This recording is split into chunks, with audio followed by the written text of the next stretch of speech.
And we are back again. It's your friendly neighborhood film watchers. We are Franklin Football. I'm your humble host, Brandon, and I got my man, Honey Grand. Set it off, Chris, with me. How you doing tonight, Chris? What's up, man? We've been gone for a minute, man. Been ripping and running, man. Last time we talked, we were talking about getting into training camp. Yep. And now all the training camp has played out, all the battles, all the games and things of that nature. We even one game into the season. And we back, man. So, after everything that we saw in training camp and the battles that we saw come out, dealing with, real quick, B, what was the thing about camp that you loved the most? And I'm gonna let you walk with that before I go tell you what I love more than anything else.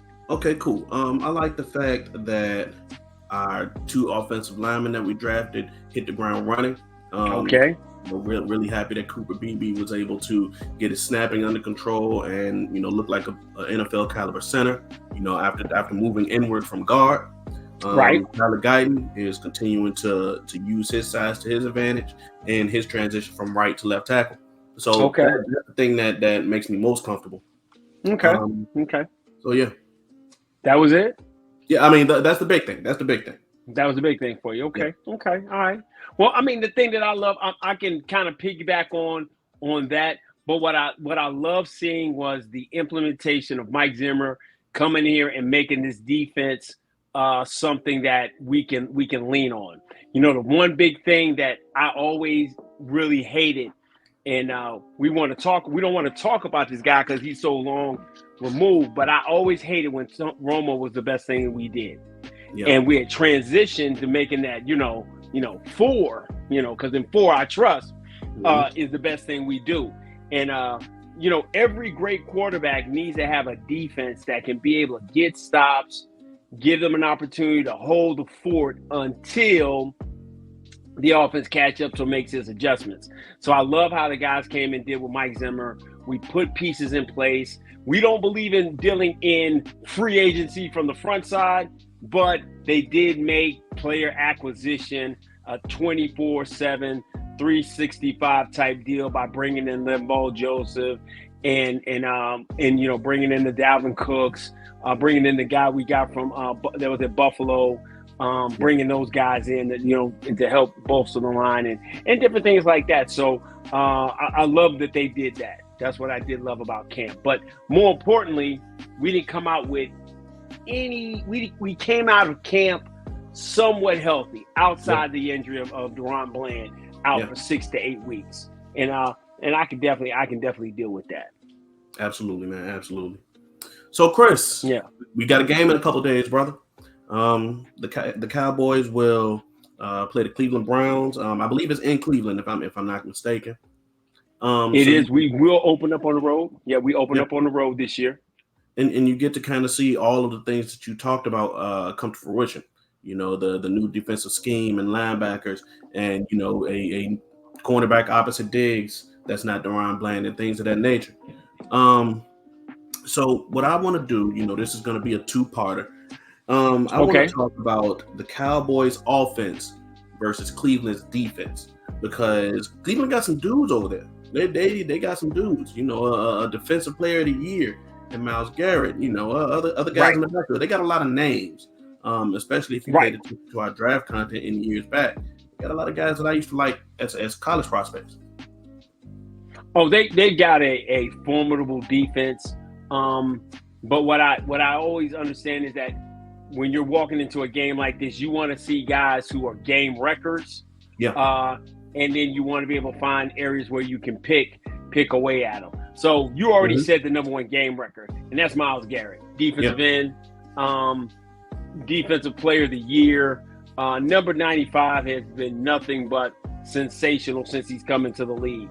He's a guy that can take a game over by himself with his ability to pass rush, play against the run, and just terrorize a football team. So he's my guy that honestly, I don't have a guy at left tackle right now that I feel can totally eliminate him from the game because we kind of had that for years with Tyron Smith. A healthy Tyron Smith was Thanos. There was nothing you were doing. You put your best guy over there, Tyron's locking that all down.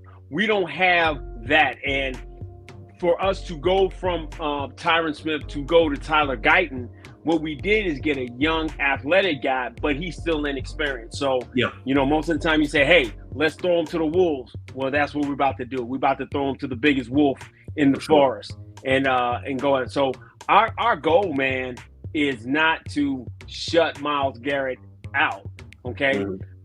We follow a lot of guys. We talk to a lot of guys in this Dallas Cowboy YouTube, world and things of that nature. And a phrase that our guy Vach, we always give him props and salute to him, man, is to die a slow, horrible death as many times as possible. And I think the goal for Tyler Guyton is out of the 65 to hopefully 70 snaps we have, we want him to die a slow, terrible death 45 to 50 times solo by himself.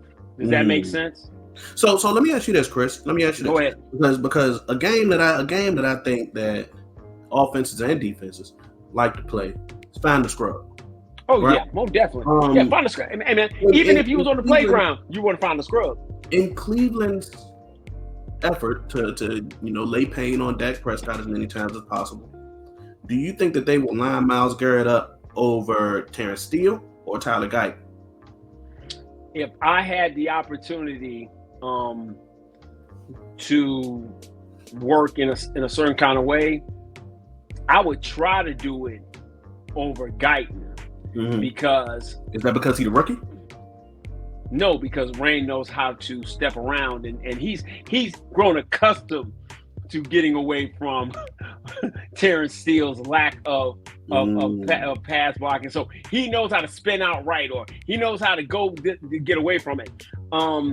I think what you want to be able to do, and our hope is that Terrence is able to pass block well enough, shield block enough, because we always know Terrence is not a great power guy. He's a more technician. He's going to shield block more than anything, and he's a better pass blocker. Now, he's a great combo run blocker, but one-on-one pass blocker, he's adequate. But Rain is able to understand, okay, I'm going to slide up, okay? I'm going to bail out, you know what I'm saying, with Terrence on his right. He hasn't had that problem on his left. On his left for the time since he's been in the league, he's had adequate tackle play. Even when Tyron wasn't there and we even moved Tyler Smith over, it was okay. But he's used to bailing out, from his right, with Terrence. So if I'm the Browns, if I want to, find the scrub, I probably will move Myles Garrett over on Terrence Steele. But he's going to have he can pretty much do it wherever he wants to. He can go, he can go inside, outside. He's so versatile. He's so talented. So it's really to the point you're going to have all eyes on him, using a Tupac reference, and make sure we do the best we can to just try to die as many slow, horrible deaths as possible. I don't think you shut this guy out.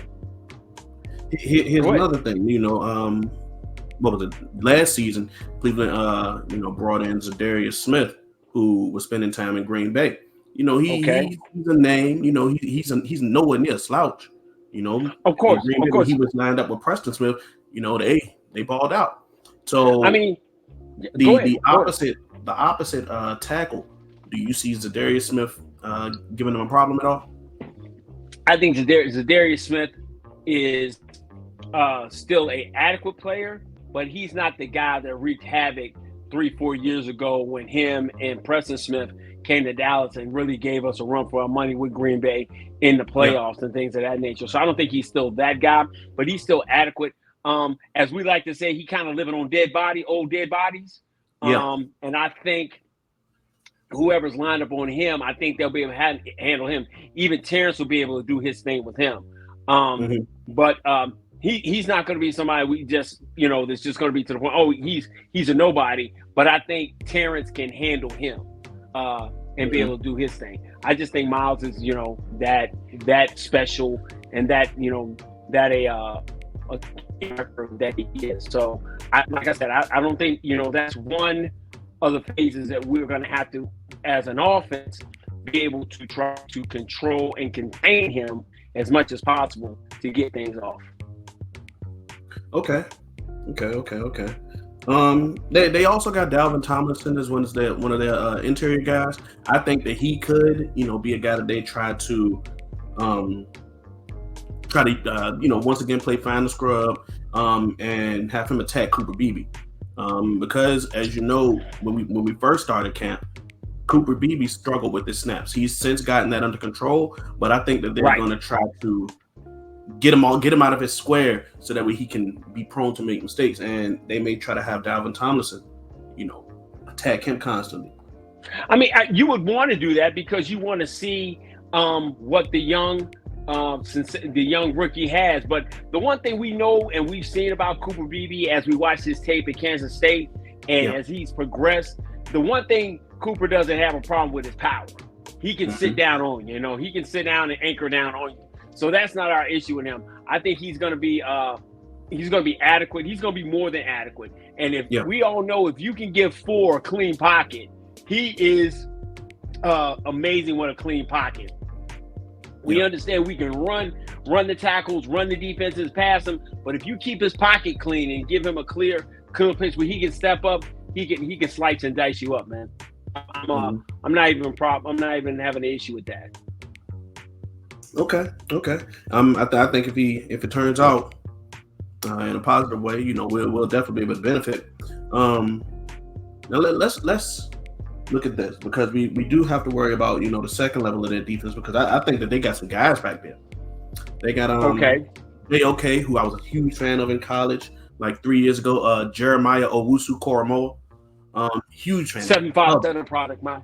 757 product, brother. 757 product. That's how we get down around these air parts. Fuel Sports, we just want to give that shout out to them. Yeah, definitely. Of course. But then they also got guys who they brought in from I want to say Seattle. Devin Bush. He was drafted by Pittsburgh. Didn't really hit in Pittsburgh, but he kind of did some things in Seattle for a little while.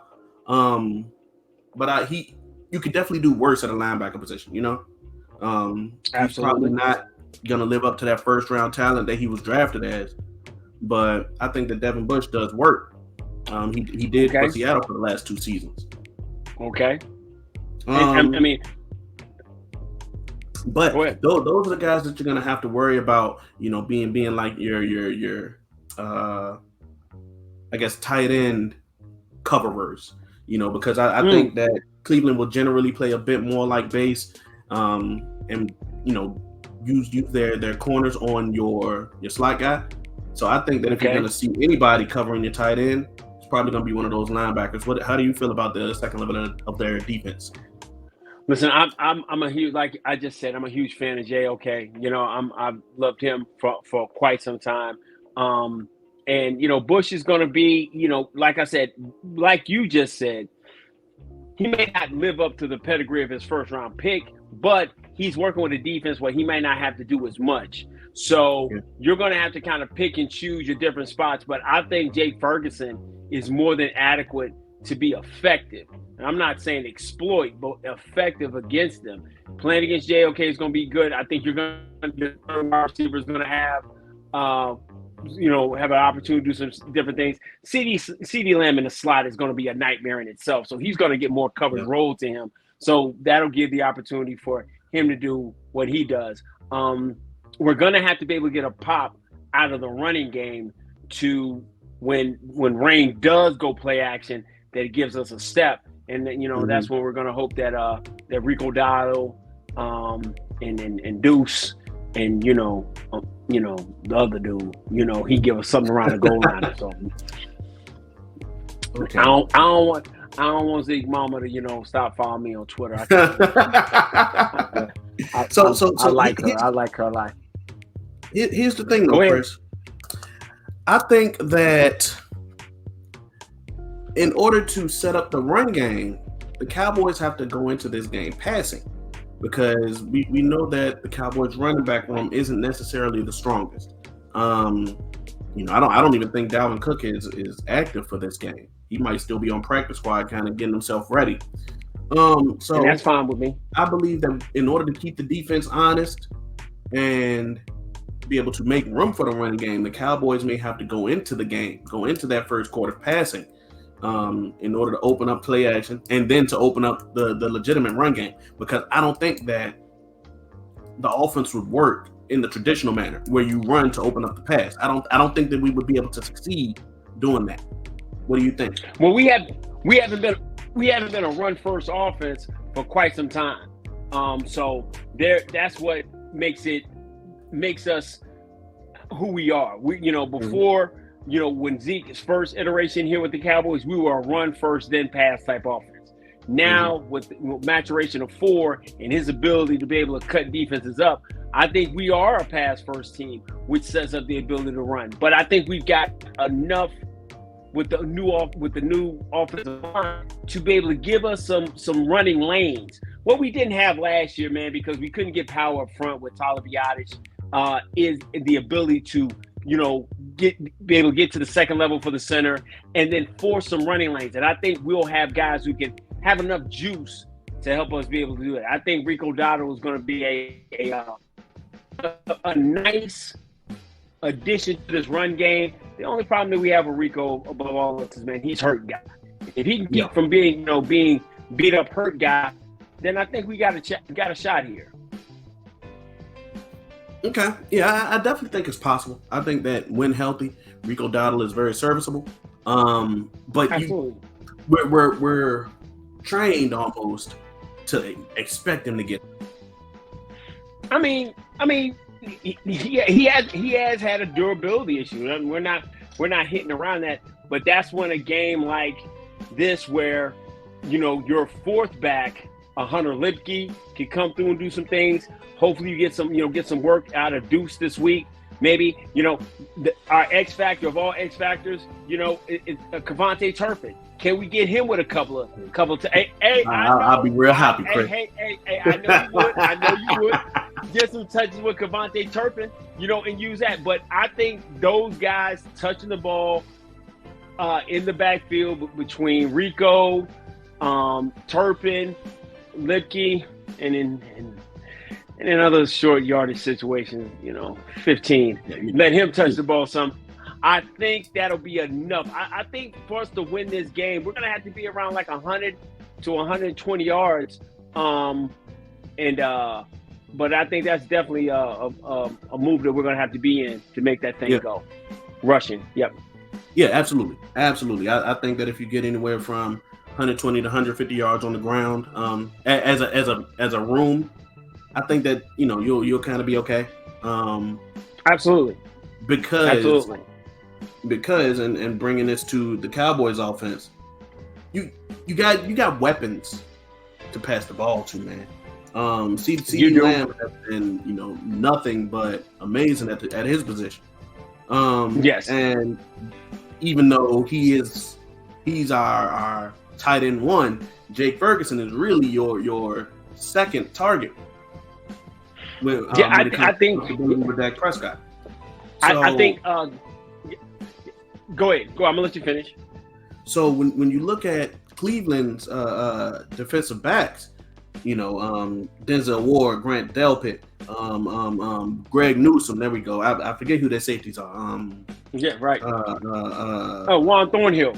Juan Thornhill. There we go, from Kansas City. When you look at those guys, I'm not seeing anybody that's gonna be in CD's hip all game. That's gonna be able to outbody Jake Ferguson. That if Turpin or Tolbert do some work, as a auxiliary target, that's really gonna be able to put the clamps on them, because you still got to worry about CD and Ferguson. So I'm not seeing any DB that really strikes fear in me. Well, I mean, there's no DB right now that I feel strikes fear in me with CeeDee Lamb, because he moves so many different places and you can get him in so many advantageous spots on the field that he can go to work. I just think some of the guys, the unknowns, are going to be good. I think Tolbert is going to have a surprisingly good year. I think Brandon Cooks is going to give you what he couldn't give you last year, and go back to his form of being that 1,000 yards, 1,100 yard wide receiver. And I think if you're able to spread everybody all over all over the field. I think it gives Cleveland trouble. I don't sit here and think of them as like they're just going to absolutely blow them away. I like Grant Delpit. I think Denzel Ward is really good. Juan Thornhill is a fine safety. But I do find where you can find holes. And the one thing we know about Rain, I don't think there's a throw he can't make. I think if he has time, he knows how to place balls in certain areas. The tight window, a couple years back, he was one of the top tight window throwers in football. So I don't think there's a this defense is that daunting to the point that we can't move the ball effectively. I think we're just going to have to stay ahead of the chains, not be in a position where Myles Garrett totally wrecks this whole situation. But as always, man, and forever will be, man, until the day he's not here. In 4, I trust, and I think he can be able to lead us and guide us to a hard-fought victory. We can win, but it's going to be hard-fought. Offensively, sure. They have like a unit on defense. I think that as a whole, their defense probably has like 6 first-round picks as starters. Let me see. Myles Garrett, Denzel Ward, Greg Newsome. Was JOK a first-round pick? Or was he a second-round pick? Who? Was JOK a first-round pick or a second-round pick? No, second-round pick. Okay, cool. So that's 3 first rounders round head. First round but talent. then you include the second rounders. You have JOK, you got Grant Delpit, Juan Thornhill. Devin Bush. Devin Bush was a first round pick. Devin Bush was first round pick. They got 4 first rounders and 3 second rounders on their defense. They've invested in the unit. Well, I mean, they're a top 5 defense. They're a top 2-3 defense in the NFL. Let's not get that act as if that's shocking. They've got a very, very good unit. I think this is going to be a case where Mike McCarthy and his play calling is going to have to be able to get past whatever the DC for Cleveland throws at him, and I think he's got the pieces to be able to do it. Okay, if you had to find a scrub in their defensive backroom, who would you be looking at? In their DB room?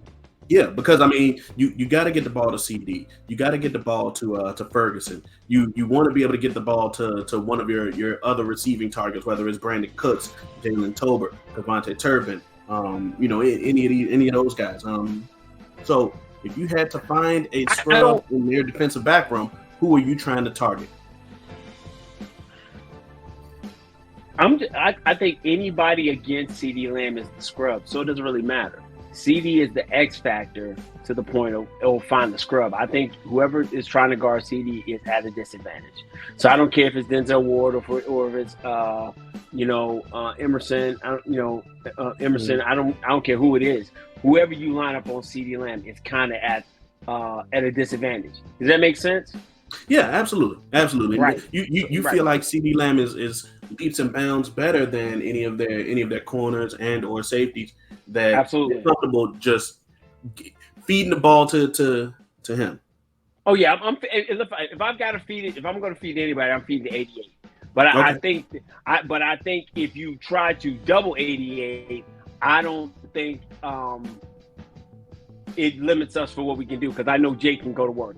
Brandon Cooks has towards the back half of the season started getting into mid-season and final season form. So I think the guys are going to be able to do it. And I think Tolbert is going to be incredibly scary good, because he's had an opportunity to have 2 really good full seasons and a real NFL offense, and not playing, with a guy who's playing Madden on high school mode.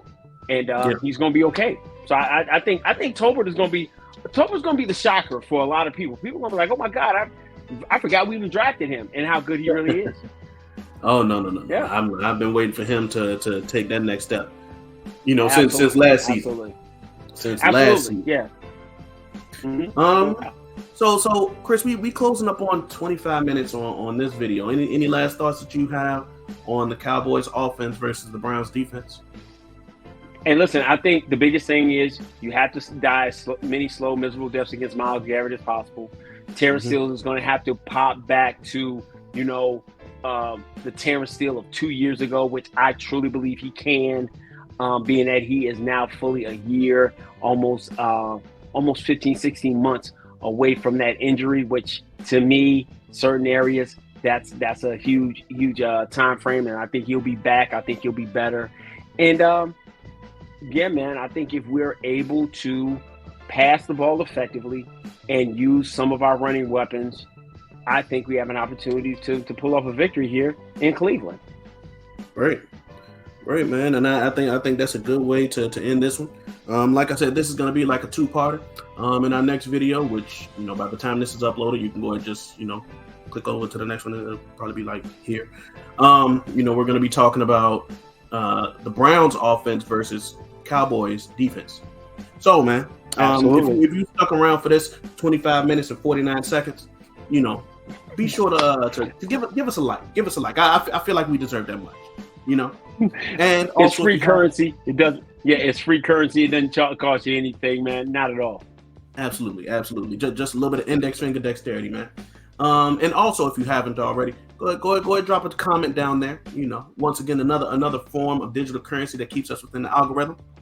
No doubt. And of course, if you haven't, I think the button might be like around here. No. It's mirrored, so it'll be like around here. Go ahead, click that subscribe button and the notification bell. So you can know we drop more dope content like this. And last but not least, share. Go ahead. Send a video to your grandma. Say, hey, grandma. These two brothers out here putting out dope cowboy content. Share with your coworkers. No doubt. Things of that nature. No doubt, man. So as always, I'm Brandon. That's Chris, and together we make up Frankie Football. And until next time, peace.